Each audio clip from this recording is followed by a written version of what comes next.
Parcourir 50 km, voire des centaines de kilomètres en montagne sur des sentiers parfois escarpés.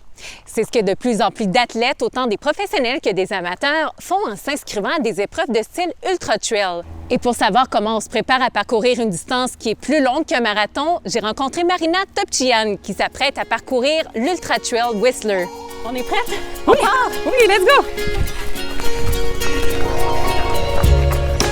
On va pas mal monter Whistler et redescendre. Donc 3000 mètres d'élévation, ça demande de la préparation.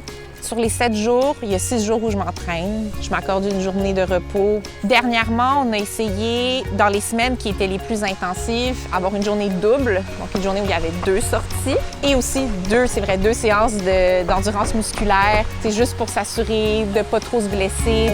On commence avec un petit étirement comme ça pour aller chercher vraiment le muscle un peu derrière nos jambes comme ça. Voilà, super! Est-ce que tu sens que ça tire? Oui, je le sens.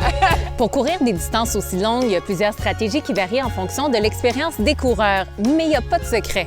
Quand on commence, ça prend vraiment beaucoup de temps de développer cette endurance pour ne pas se blesser. Il n'y a pas de solution miracle. Pour faire un 50 km ou plus, il faut s'entraîner.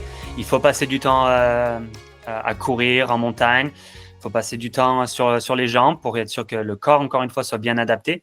Le plus difficile, selon cet entraîneur de course, c'est de trouver l'équilibre entre le dépassement de soi et la prise de risque. Si on veut performer et à la fois courir des ultras, c'est vraiment jouer avec les limites psychologiques et physiologiques du corps. Donc, c'est vraiment de l'adaptation, en faire beaucoup pour bien performer et puis pour s'améliorer, mais pas assez pour ne pas se blesser. Là, on va faire un peu d'échauffement actif aussi. Okay. Donc, on va amener nos talons aux fessiers et après un autre échauffement actif, on va amener les genoux. Et on appelle ça des high knees un peu plus haut. Ça brasse un peu, hein? Un petit peu.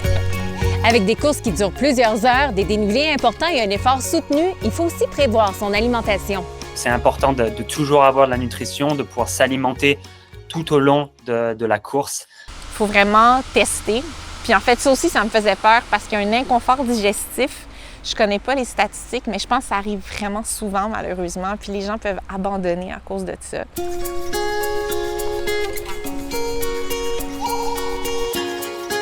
Maintenant, après avoir passé des mois à s'entraîner, c'est place à la course.